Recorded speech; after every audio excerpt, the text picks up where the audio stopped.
સંશોધન અને તાલીમ કેન્દ્ર કામધેનુ યુનિવર્સિટી મહુવા તથા ઉત્થાન સંસ્થાના સંયુક્ત ઉપક્રમે ત્રિદિવસીય કરચલા ઉછેર તાલીમનું સુંદર આયોજન કરવામાં આવ્યું હતું, જેમાં 50 ભાઈઓ તથા બહેનોએ ઉત્સાહપૂર્વક ભાગ લઈ તાલીમ મેળવી હતી.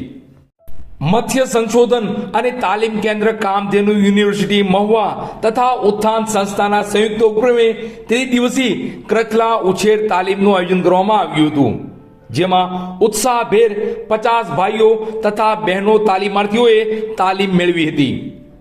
આ બાબતે વિગત જોઈએ તો દરિયાઈ કાંઠા વિસ્તારમાં રહેતા લોકોને ઘર આંગણે જ વ્યવસાય કરી શકે અને આ વ્યવસાયમાંથી થતી આવકથી પોતાના ઘર પરિવારનું ગુજરાન ચલાવી શકે તેવા શુભ હેતુ સાથે મત્સ્ય સંશોધન અને તાલીમ કેન્દ્ર કામધેનુ યુનિવર્સિટી મહુવા અને ઉત્થાન સંસ્થાના સંયુક્ત ઉપક્રમે નાના કરચલાને વ્યવસાયિક ધોરણે ઉછેર કરી બજારમાં વેચાણ કરી શકાય તેવી ત્રિદિવસીય તાલીમનું આયોજન કરવામાં આવ્યું હતું.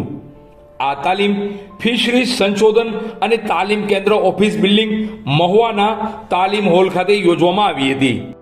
આ તાલીમને લઈ વિગતવાર વાત કરીએ તો ડોક્ટર હિતેશ ખંડાણી, ફિશરીઝ સંશોધન કેન્દ્ર Sikka, doctor Kailas Vadher, fisheries college સહપ્રાધ્યાપક, દવે તુષાર, ફિશરીઝ કોલેજ સહપ્રાધ્યાપક, તો મત્સ્ય સંશોધન અને તાલીમ કેન્દ્ર કામધેનુ યુનિવર્સિટી મહુવાના કચેરી વડા ડોક્ટર અનિલ કોટિયા દ્વારા કરચલા ઉછેરની ત્રિદિવસીય તાલીમ આપવામાં આવી હતી. તો જીતેન્દ્રભાઈ મારુ ઉત્થાન સંસ્થાના ટીમ લીડરનો પણ સારો સહયોગ રહ્યો હતો. ત્રિદિવસીય તાલીમના અંતે તાલીમાર્થીઓએ પોતાનો અનુભવ અને આ તાલીમ વિશે અને પોતે શું શીખ્યા તેની તમામ બાબતો વર્ણવી હતી. અંતમાં કચેરીના વડા ડોક્ટર અનિલ કોટિયાએ આ ત્રિદિવસીય તાલીમ અને બાદ કરચલાના વ્યવસાયને લઈ ઝીણવટભરી તમામ બાબતો વર્ણવી હતી.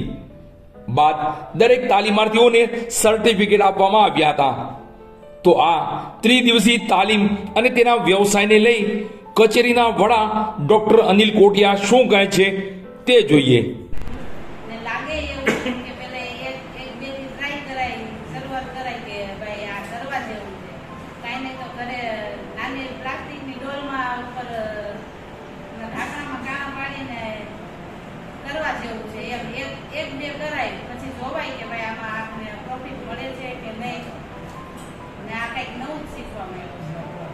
પછી તમે એમ વિચારો કે ભાઈ આ ગ્રાહક રોજના મારી પાસે આવી છે તો એનો મતલબ એવું બી સમજવાનું કે એને ખરાબ વસ્તુ આપી દો એટલે માણસ મારી પાસે લેશે, ભૂલી જશે.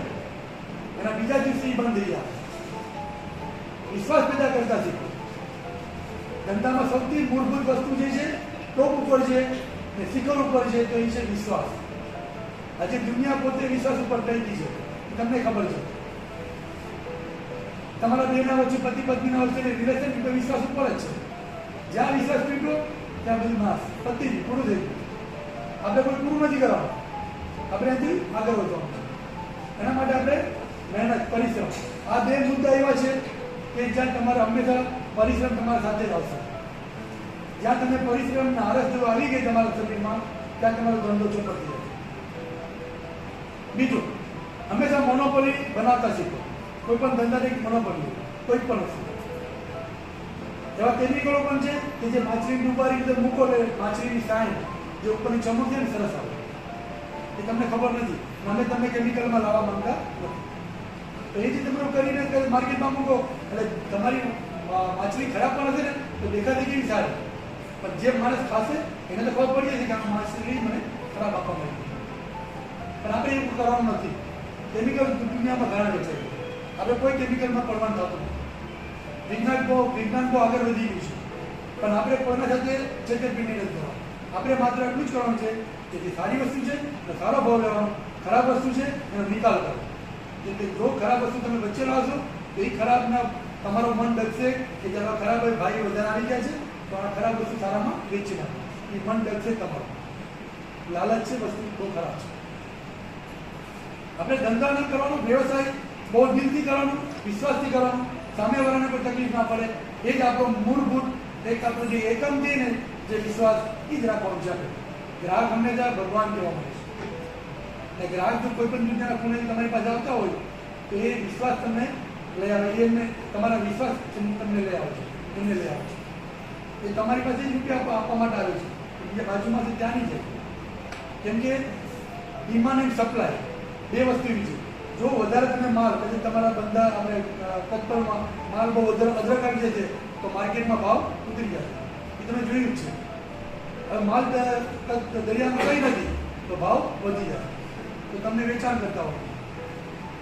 પણ આ જે ચેન છે ડિમાન્ડ એન્ડ સપ્લાય, ડિમાન્ડ એટલે જરૂરિયાત, સપ્લાય એટલે મોકલવું, જે વસ્તુ આપવાની થાય એ સપ્લાય તમે કરો.